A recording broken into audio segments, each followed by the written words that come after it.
화면 잘 보이나? 네, 음,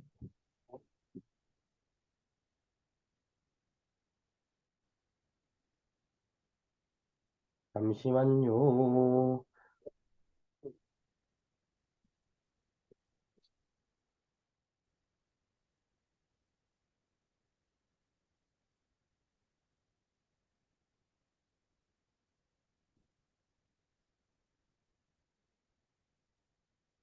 일단 딴 거 아니라 우리 주몽신화부터 좀 볼게요. 혹시 주몽신화 들어본 적 있어요? 네, 익히 들어봤죠? 이제 우리가 흔히 얘기하는 건국신화 중에 하나고 영웅의 일대기 구조를 띠고 있는 가장 대표적인 우리 이제 설화 중에 하나잖아요. 근데 이제 네, 건국 신화라고 이야기를 했을 적에 이런 신화라고 얘기를 하는 부분에 대한 특징을 조금 알아주시긴 하셔야 돼요. 간단하게만 설명하고 넘어갈게요. 우리가 이제 네, 설화라고 얘기를 하는 서사갈래가 하나가 따로 있습니다. 이 설화라고 얘기를 하는 거는 뭐 다른 거 얘기하는 건 아니고요. 우리가 이제 흔히 구비문학이라고 얘기를 하는 입에서 입으로 우리가 전해 내려오는 그런 이제 뭐 구전된다라는 얘기 있잖아요. 그런 것처럼 이제 입에서 입으로 향유되는 그런 문학 갈래를 구비문학이라고 하는데 이 설화 또한 대표적인 구비문학의 한 갈래입니다. 그랬을 때 우리가 이 설화라고 얘기를 하는 녀석 보면은 우리가 세 종류가 있죠, 대표적으로. 네, 신화, 그리고 전설, 민담 이렇게 세 가지 있어요. 신화, 전설, 민담 있는데 신화라고 얘기를 하는 거는 약간 국가적이고 조금 이제 그러한 신성성을 가지고서 주로 이야기하는 거고요. 그래서 신화는 어떤 세계가 만들어지는 것, 성경으로 따지면 창세기 아니면은 이제 너가 보는 이런 주몽신화라든가 아니면은 단군 신화 이런 것들 있죠. 가장 대표적인 신화 또 뭐 있어? 그리스 로마 신화도 있잖아. 네, 알지?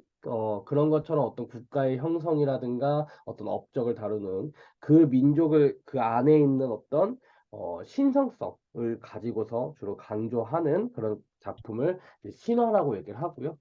전설은 좀 지역적이죠. 지역적이고 좀 사실성을 위주로 해요. 이건 구체적 증거물이 존재하는 게 가장 도드라지는 특징입니다.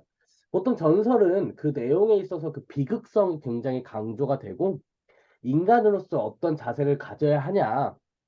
그런 이제 조금, 인간으로서 가져야 되는 경계해야 되는 그런 자세들, 요런 것들을 조금 강조하는 편이고요. 민남 같은 경우에는 이제 흔히 범지구적이고 흥미 위주죠. 예. 민담, 대표적인 민담 뭐 있습니까? 선녀와 나무꾼이라고 아세요? 네. 선녀와 나무꾼 정확히 아세요? 그, 선녀와 나무꾼 얘기가 대충 어떻게 돼요? 그 나무꾼이 선녀 옷 훔쳐서 집 다시 못 가게 한 거 아니에요? 딱 그렇게 알고 계세요. 네, 이게 사실은 굉장히 다양한 내용을 다루거든요. 선녀와 나무꾼이라는 게. 실제로 이 네, 선녀와 나무꾼의 전체 이 결말부를 찾아보라 하면은 8, 90개 정도가 돼요. 그러니까 다양한 음, 이제 이봉과 다양한 이제 내용들이 구비전승되어서 내려옵니다. 그냥 흥미 위주의 어떤 민담이다라고 보시면 돼요. 그럼에도 불구하고 인간의 본연적인 성질, 그 인간의 원형적인 욕망 이런 것들에 대해서 가장 잘 다루는 작품이 민담이기도 하다. 왜 우리 생각해봐요. 그 민담에서 우리 아까 선녀와 나무꾼 얘기했는데 그 나무꾼이 왜 선녀 옷 훔쳐가지고는 그렇게 도망갔겠어. 뭐 때문에 그런 거야? 음, 그냥 연애하고 싶어서, 외로워서. 그런 거 아니겠습니까? 이런 것처럼 네. 인간의 굉장히 원형적인 속성들을 잘 보여준다. 알 수 있습니다. 그래서 우리 대표적인 설화의 세 갈래에 대해서 잠깐 얘기 나눠봤고요. 어,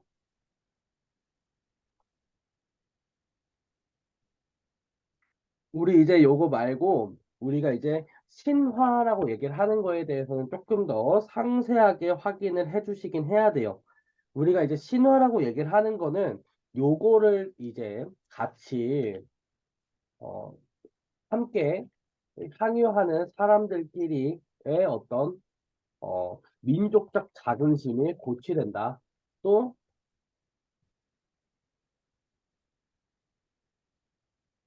그런 이제 민족의 단합, 어떤 결속력을 가지게 된다라는 특징이 있습니다. 이런 것들 확인을 해 두셔야 되고요. 우리는 이제 이런 신화, 전설, 민담 이런 것들을 확인을 했고 요 영웅의 일대기 구조와 건국 신화의 측면에서의 주몽 신화를 조금 더 강조해서 바라볼 겁니다. 제가 이야기하는 게 굉장히 지금 뭔가 경직되어 있고 딱딱한 것 같지 않으세요? 네. 딱 기억 못 느꼈는데 네, 왜요? 그래요. 딴 게 아니라, 이게 녹화 중이기도 하고, 네. 밖에 부모님이 계셔서 네. 굉장히 조용히 아마 수업을 진행하게 될 것 같습니다. 그래서 여기 나와져 있는 이제 특징들 하나씩 정리해 볼까요? 이거 학교 선생님하고 설명을 비교하면서 봐야 되니까 반드시 제 필기하고 학교 필기하고 다른 색깔로 필기해 주세요. 알겠죠? 네. 네. 그래서 여기 나와져 있는 것들 특징 첫 번째, 우리가 이제 어떤 주몽의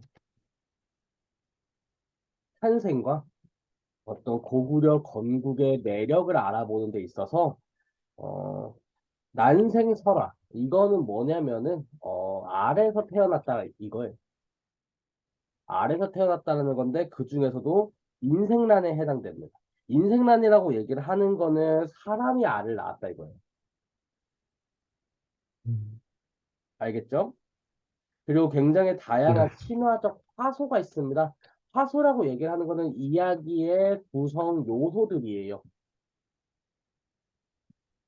이거를 흔히 생각하는 바로는 클리셰라는 용어 알아요?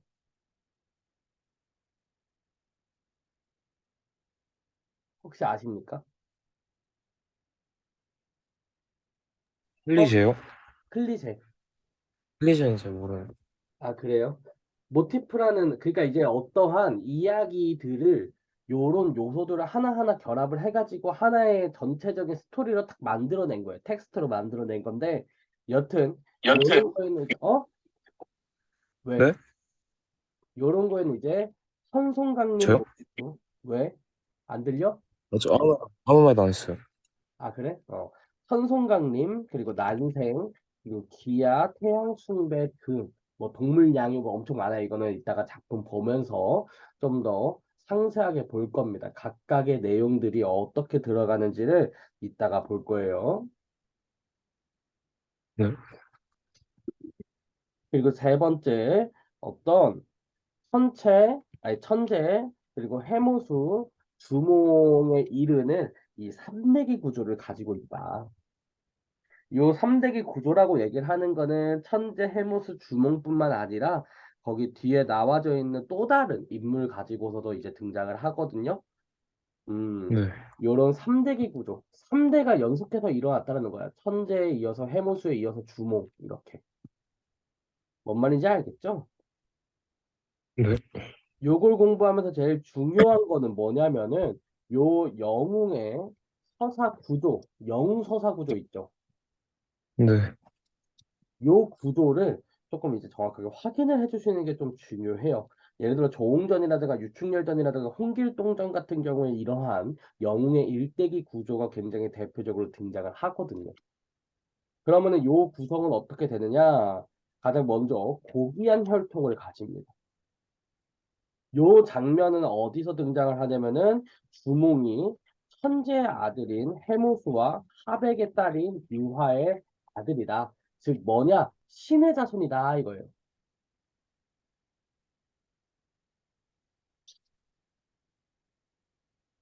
그래서 천순강림이라고도 얘기해요. 하늘의 자손이 이 아래 내려왔다라는 겁니다. 혹시 필기는 하고 있니? 지금 하고 있어요. 그 다음으로 비정상적인 출생을 하게 되고요. 알에서 태어나는 게 말이 안 되잖아요, 애초에. 그죠? 버려진 아이라는 거죠. 이거는 기아 모티프라고 얘기를 하는데, 버려진 아이라는 거예요. 기본적으로 금화왕이 이 알을 수상히 여겨, 기이하게 여겨, 버린다라는 거죠. 그 다음으로는 비범한 능력을 가집니다. 일단 활을 잘 쏘고, 기골이 준수하다. 뛰어난 능력을 가졌다 이거예요.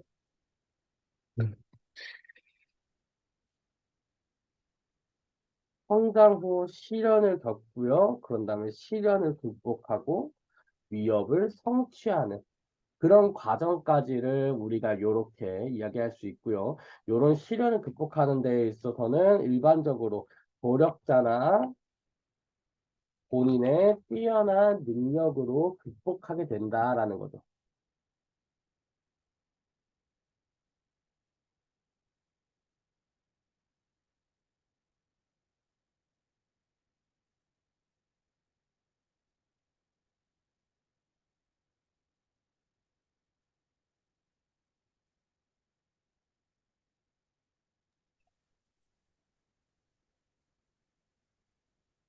다 했나요? 네, 지금 거의 다 썼어요.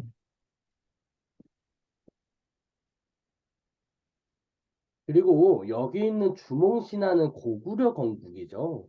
우리 네. 고조선이 건국되었던 그 단군 신화하고 주몽 신화하고 비교하는 것도 굉장히 중요하거든요. 그래서 그 부분도 함께 좀 봐줄 겁니다.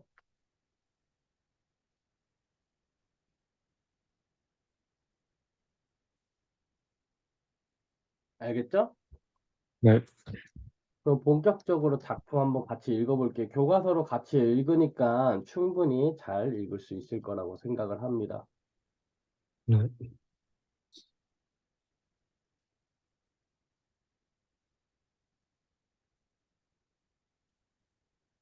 고구려는 곧 졸본 부여이다. 지금의 화주 또는 성주라고도 하나 이는 모두 잘못이다. 졸본주는 요동 방면에 있다. 국사 고려본기에는 다음과 같이 기록되어 있다. 이런 식으로 뭐뭐 기록되어 있다라고 얘기를 하면은 어떤 효과를 줄까요? 바로 사실성과 신빙성에 대해서 확보할 수 있게 되겠죠. 그렇죠? 네. 시조 동명성제의 성은 고씨이며 이름은 주몽이다. 이에 앞서 북부여의 왕 해부르가 이미 동부여로 피해갔으며 부르가 세상을 떠나자 금화가 왕위를 계승했다. 여기서 아까 전에 삼대기 구조라고 얘기를 하는 게 여기는 해모수 아니 천재, 해모수 그리고 주몽 이렇게도 있었지만 여기 다른 삼대기 구조를 또 띠고 있는 구조가 한 군데가 더 있어요. 여기는 해부루 그리고 금화 이렇게 넘어가거든요. 그리고 금화의 아들이 또 따로 나옵니다. 네, 대소 네. 이런 삼대기 구조가 주로 나온다라는 거 확인해 두셔야 되고요. 쭉 읽어볼게요. 이때 금하는 태백산 한쪽 남쪽 우발수에서 한 여자를 만나 누구인가를 물으니 여자가 말하기를 나는 400의 달러 죄송해요. 이름은 유하인데 여러 아우들과 논일고 있을 때 한 남자가 나타나 자기는 천재의 아들 해모수라고 하면서 나를 웅신상 민 압록강 압록강 가에 있는 집 속으로 꿰어 남몰래 정을 통해 놓고 가서는 돌아오지 않았습니다라고 얘기를 하죠. 그러니까 이제 여기서 이 파트까지 해서 천신과 수신의 만남을 알 수 있어요. 구몽의 고귀한 혈통과 신성성을 강조하는 파트거든요. 근데 중요한 거는 여기서 알 수 있는 게 천재의 아들 해모수가 지상으로 내려왔다라고 얘기를 하는 거. 여기서 어떤 천손 강림, 천손 하강 모티프. 자, 화소가 모티프예요. 알 수 있고요. 하수요? 하수요? 화소요. 아까 했잖아요. 아, 그 하수요? 예, 그 화소가 모티프예요. 네. 그리고 하늘의 신이 그 천신이 천신이 아버지, 땅의 신이 이제 땅의 신, 여기서는 수신으로 나오거든요. 물의 신이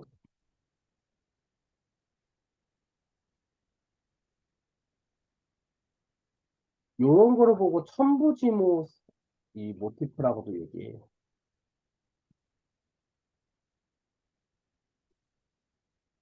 이 천부지무 모티프는 단군 신화에도 공통적으로 나오는 부분이라 굉장히 중요하거든요. 네.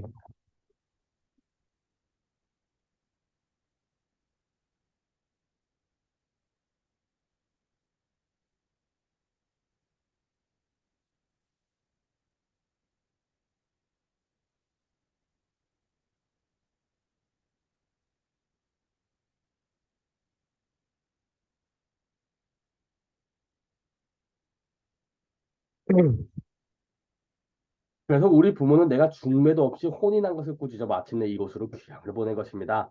그러니까 유화가 그 주몽 엄마잖아요. 네. 지금 여튼지간에 벌을 받고서는 요런 식으로 지금 이제 귀향을 오게 되었다라고 이야기를 합니다. 근데 귀향을 오게 되는데 요게 다양한 모습으로 사실은 나타나게 돼요. 요거 말고 다른 이본에 따르면요. 여기 있는 것들에 대해서 이 유화가 벌을 받아가지고 입이 삼척만큼 늘어났다고 얘기를 해요. 그래서 그거를 둘둘 말아서 이거를 잘라가지고는 이제 말을 할 수 있게 한 게 그 뒤에 장면인데 이게 다른 이제 다양한 장면에서 등장을 하게 돼요. 그러니까 이런 식으로 아까 전에 제가 이런 유화가 굉장히 고통스러워하는 장면들이 부각되는 거는 그만큼 여성에게 부여된 어떤 사회적인 도리와 책임들이 더 강했다라는 것을 보여주기도 합니다. 예. 뭐 그렇대요. 알겠죠? 네. 그 많은 일을 이상하게 여겨 그 여인을 방 속에 가두어 뒀더니 햇빛이 방 속을 비췄다. 여인이 몸을 피하자 햇빛이 따라와 또 비췄다. 그로부터 태기가 있어 알 하나를 다 아는데 크기가 닷되 들이만 했다. 라고 얘기하죠. 그러니까 여인이 몸을 피하자 햇빛이 따라와 또 비쳤대요. 뭐예요? 태양 숭배 그리고 현신 숭배 사상이 드러나는 겁니다. 그러니까 햇빛이라고 얘기를 하는 거는 태양 숭배 사상과 천신 숭배 사상을 상징적으로 표현하고요. 음흠, 네.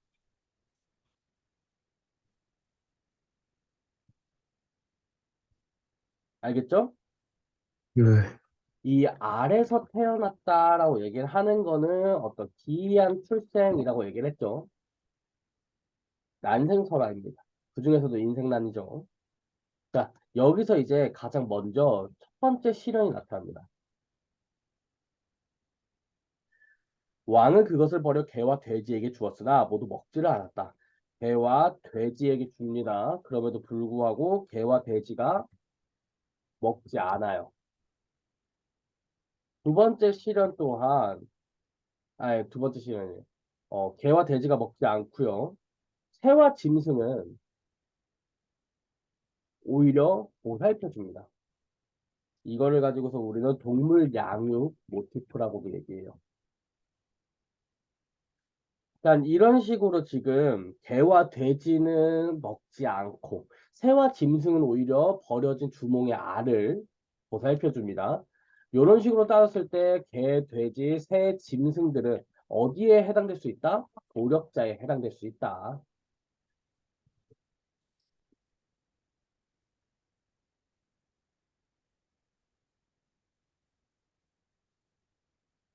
확인. 네.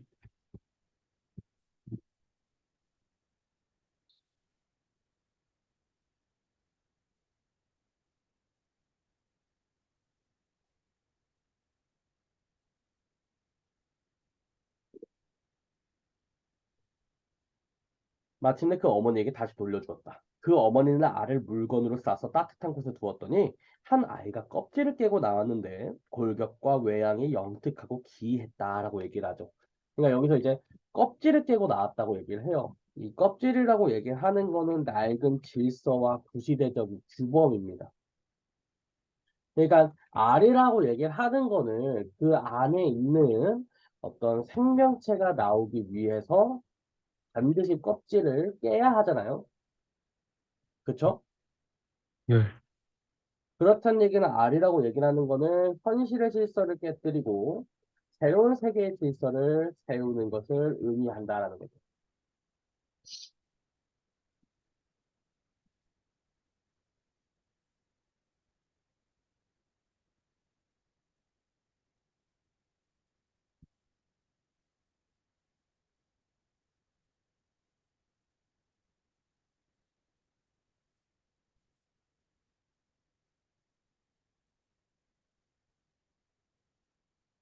알겠죠? 네. 다 적었어? 네. 네. 그렇게 골격과 외양이 명특하고 기이했다라고 얘기를 하죠. 그러니까 여기 있는 어떤 그 비범한 능력도 나온다는 거. 이건 앞에서 체크했으니까 그냥 조용히 넘어갈게요. 나이 겨우 7살의 기골이 준수하니 범인과 달랐다. 스스로 활과 화살을 만들어 쏘는데 100번 쏘면 100번 다 적중했다. 라고 얘기를 하죠. 활 잘 쏘는 거. 그래서 이름에 유래가 나오죠. 주몽이죠. 금화에게는 아들 7이 있었는데 언제나 주몽과 함께 놀았으나 그 재능이 주몽을 따르지는 못했다. 이에 장자인 대소가 왕께 아뢰었다. 주몽은 사람이 낳은 자식이 아니니 일찍 없애지 않으면 후환이 있을까 두렵습니다. 라고 얘기하죠. 금화의 아들이 뭐합니까? 주몽을 시기 질투하죠. 그러니까 주몽이 겪을 고난과 시련을 암시하는 거예요.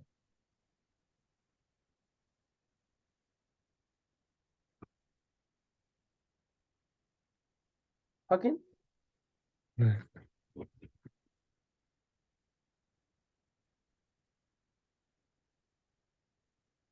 그러나 왕은 듣지 않고 주몽을 시켜 말을 기르게 했다. 주몽은 곧 좋은 말을 알아보았다. 그래서 좋은 말은 일부러 먹이를 적게 주어 여유게 하고 나쁜 말은 먹이를 많이 주어 살찌게 했다. 왕은 살찐 말을 자기가 타고 여윈 말은 주몽에게 줬다라는 거죠. 여윈 말은 사실 굉장히 재빠른 말이잖아요. 그러니까 네. 이런 재빠른 말을 얻기 위해서 일부러 어떤 비상한 예지를 보여줬다라는 거죠. 그러니까 주몽의 지혜로운 모습을 볼 수 있죠.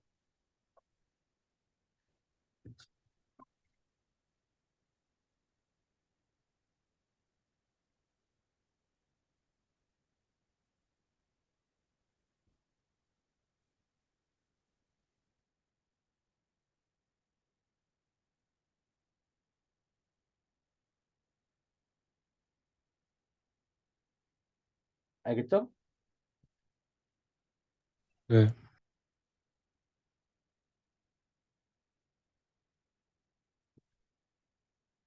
왕의 여러 아들들과 여러 신하들이 주몽을 죽이려고 하니 여기 봐봐요. 이제 두 번째 시련이죠.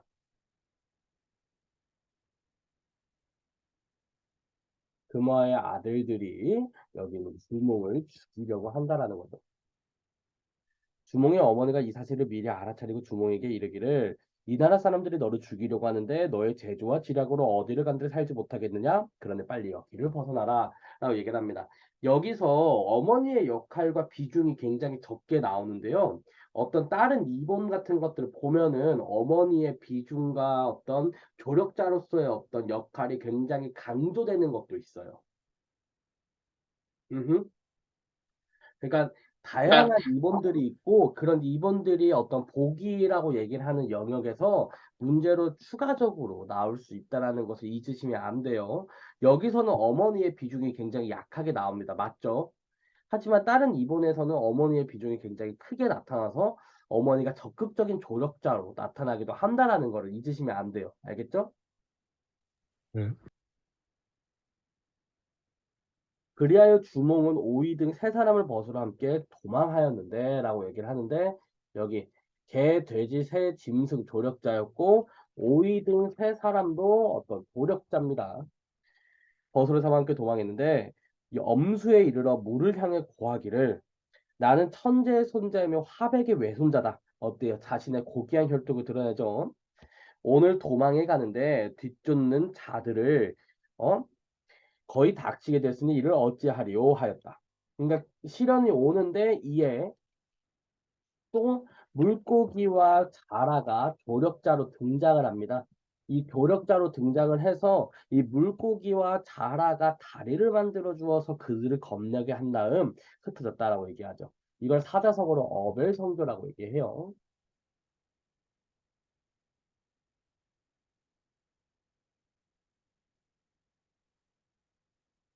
그래서 사실 물고기와 자라가 올라와서 다리를 만들어 주었다라고 얘기를 하는 거는 어떤 이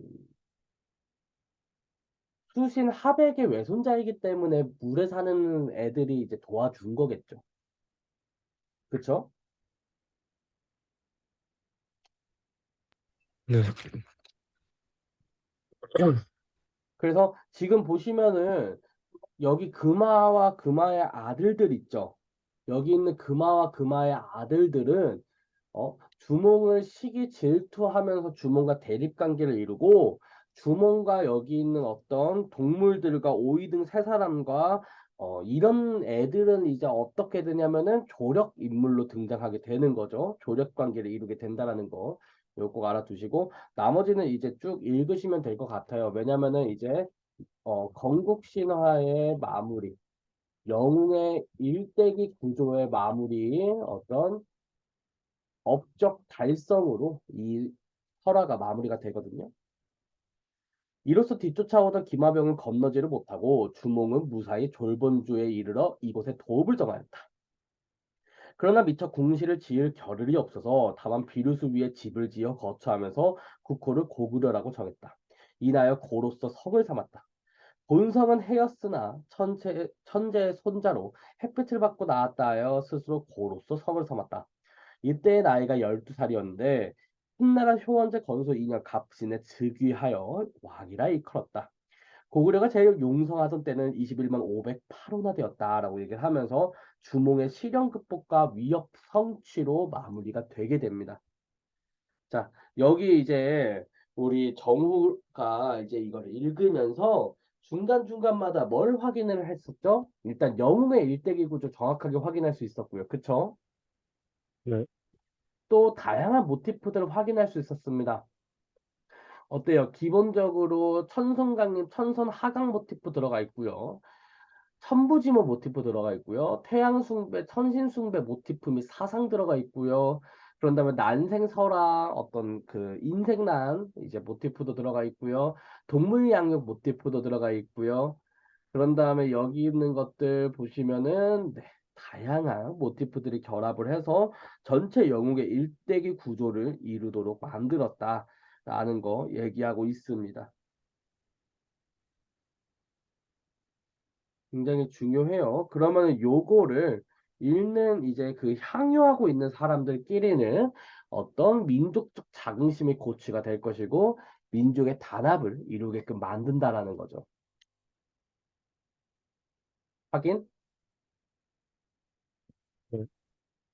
그래서 여기 있는 것들 뭐 기타 등등 다 했고요. 너 학교 그 책 보면 182페이지 그러니까 감상다지기 3 보이니? 네. 자, 감상다지기 3 이거 이제 단군 신화하고 비교하면서 좀 읽어보도록 할게요. 이거는 이제 단일민족의 역사성과 홍익인간의 이념 전달하는 거거든요. 홍익인간이라고 얘기를 하는 개념은 널리 인간을 이롭게 한다라는 개념이에요. 그러니까 여기 있는 것들이 단군 신화가 여기 있는 주몽 신화하고의 차이점을 조금 보셔야 되는데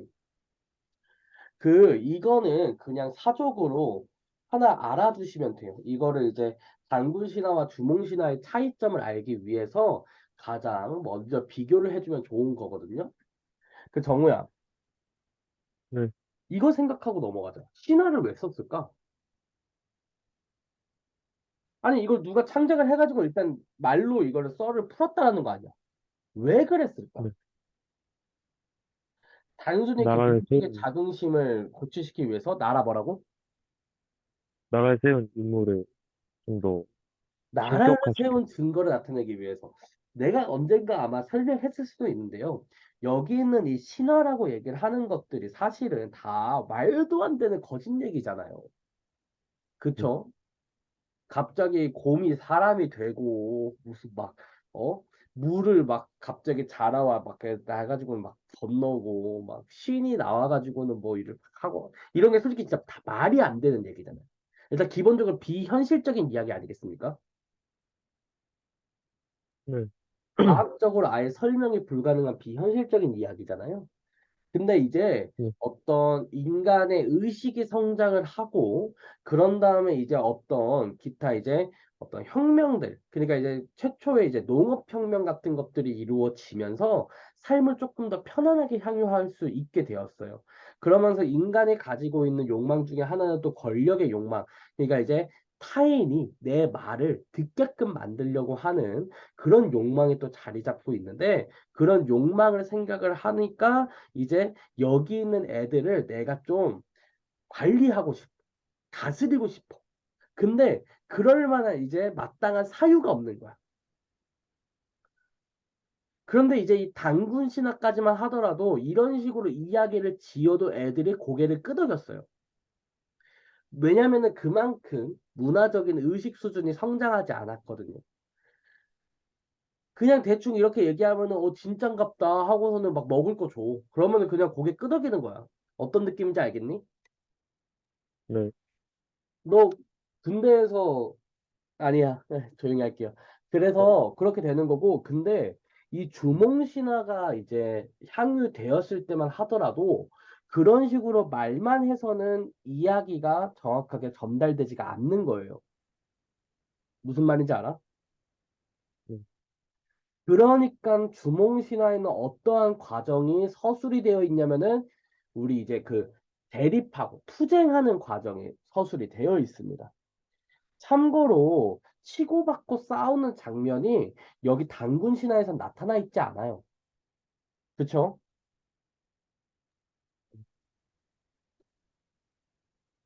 그치, 정우야? 네. 정우야, 목소리가 점점 작아진다? 네? 잘 안 들려요? 아니야, 아니야. 그래서 그 비교하면서 한번 같이 읽어볼게요. 같이 읽어보는데 일단 미리 좀 정리를 해놓자면은 공통점이라고 얘기를 한다. 주몽신화와 단군신화의 공통점이다. 라고 얘기를 한다면은 일단 첫 번째 한인 우리 삼대기 구조 지닌다. 단군 신화에서는 어떻게 나오냐면은 한인, 한우, 그리고 단군 이렇게 이르는 3대기 구성이 나타나게 된다라는 거고요. 또 선선 하강 모티프 그리고 천부 지모 모티프 있죠. 요거 음, 그대로 가지게 돼. 확인? 음, 차이점이라고 본다면요. 여기 있는 것들이 어떤 농경 사회에 이미 구체적으로 나와 있다라는 거고요. 뭐가? 단군 실화가.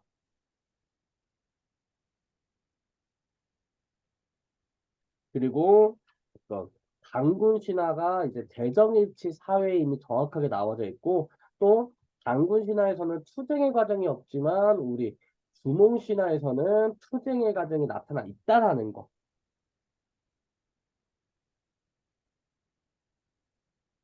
요 정도 공통점 차이점으로 명확하게 확인해 주시면 좋을 것 같아요. 음,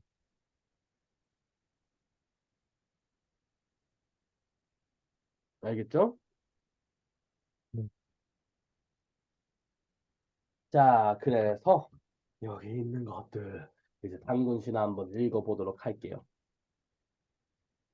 환인의 아들 환웅이 인간 세상에 관심을 두자 환희는 환웅에게 인간 세상에 내려가서 사람들을 다스리라고 하였다. 여기 있는 파트가 이제 홍익 인간이라고 얘기를 하는 이념이 들어가는 파트예요. 환웅은 태백산 신단소 아래로 3천 명의 무리를 이끌고 내려와 인간의 일을 주관하며 인간 세계를 다스려 교화했다라는 거죠. 그러니까 여기서 태백산 신단소라고 얘기를 하는 거는 하늘과 땅의 통로고요. 여기서 뭘 지니냐면은 이제 굉장히 신성시대는 신을 모시는 공간이에요. 그러니까 여기서 이제 재정일치 사회임을 알 수 있다라는 거고요. 또 3천 명의 무리를 이끌고 내려왔다라고 얘기를 하는 거는 사실 3천 명의 이주 부족의 규모를 보여줍니다.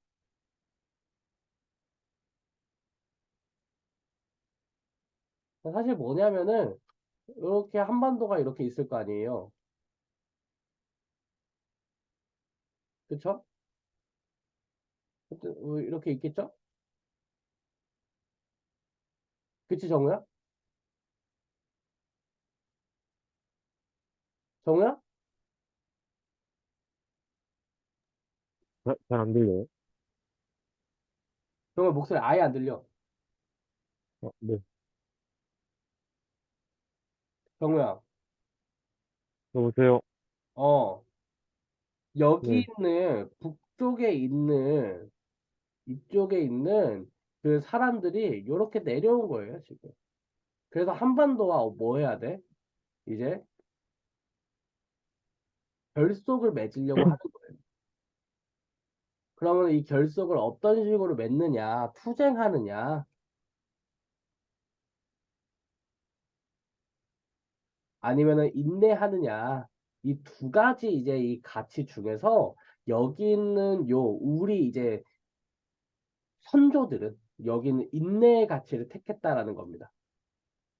이거는 인내의 가치를 올바른 덕성이라고 생각을 했다라는 거예요. 확인? 네. 우리 민족은 대대로 투쟁과 인내의 가치에서 인내라고 얘기를 하는 가치를 택했다라는 겁니다. 아시겠죠?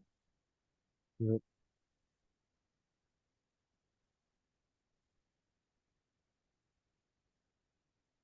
자, 이때 곰 한 마리라고 얘기를 하는 거는 곰 숭배부족이에요.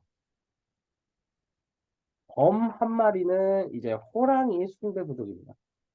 그러니까 요걸 보고 우리는 이제 토테미즘이라고 얘기를 해요. 동물 숭배 사상이죠.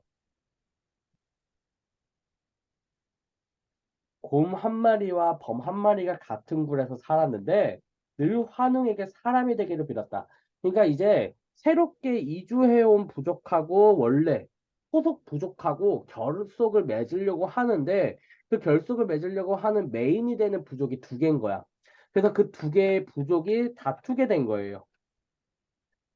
때마침 환웅의 신령한 쑥 한 심지와 말을 20개를 주면서 말했다라고 얘기를 하죠. 그러니까 이제 여기 있는 것들을 얘기를 하면서 너희들이 이것을 먹고 백날 동안 햇빛을 보지 않는다면 곧 사람이 될 것이다. 그러니까 어떤 금기와 통과 의례, 그 고난과 시련을 줍니다. 언제나 이런 금기와 고난과 시련을 겪고 나면은 우리는 언제나 어떤 삶의 교훈을 얻게 된다는 것을 여기서도 줍니다. 여기 둘 중에 누가 결국은 끝까지 버티죠? 곰이요. 곰이 더 오래 버티죠. 곰이 네. 37일, 즉 21일이라는 시간 동안에 견디게 되면서 곰을 숭배하는 부족이 호랑이를 숭배하는 부족에게 승리했다는 겁니다. 그렇게 함으로써 곰 숭배 부족이 어떤 이주 민족과 결속을 맺었다라는 거죠. 확인? 네. 여자가 된 곰, 웅녀죠. 그러니까 여기서는 이제 변신 모티프라는 게 사용된 거예요. 혼인할 상대가 없었으므로 항상 단수 밑에서 아이 베기를 축원했다. 환웅은 이에 임시로 변하여 그와 결혼해 주었더니 그는 임신하여 아들을 낳았다. 여기 있는 게 이제 천부지모 모티프가 나오게 된 거고요. 그렇게 이름을 단군 왕검이라 짓게 되는데 이 단군이라는 이름에는 제사장이라는 의미가 담겨져 있고요. 왕검이라고 얘기를 하는 거에는 정치적인 군장, 그냥 군인으로 따지면 원수 이렇게 따지면 되거든요. 그렇게 해서 재정일치 사회임을 보여주죠.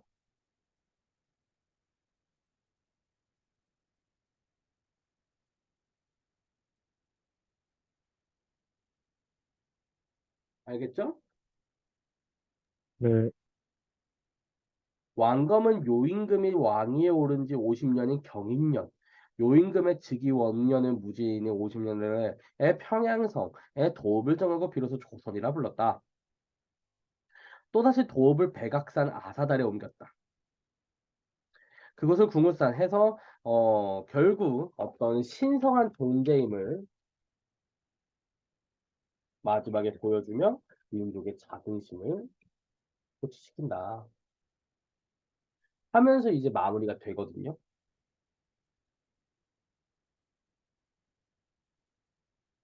아, 공통점 하나 안 적었다.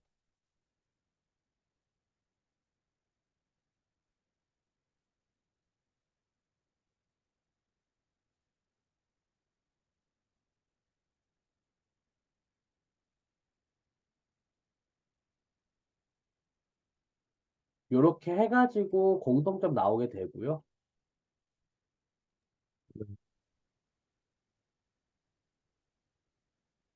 차이점 얘기했고요.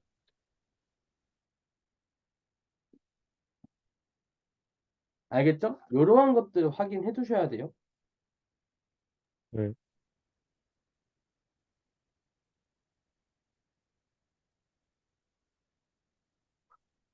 이렇게 해서 주몽신화하고 우리 단군신화 비교하는 그런 시간까지 한번 같이 알아봤습니다.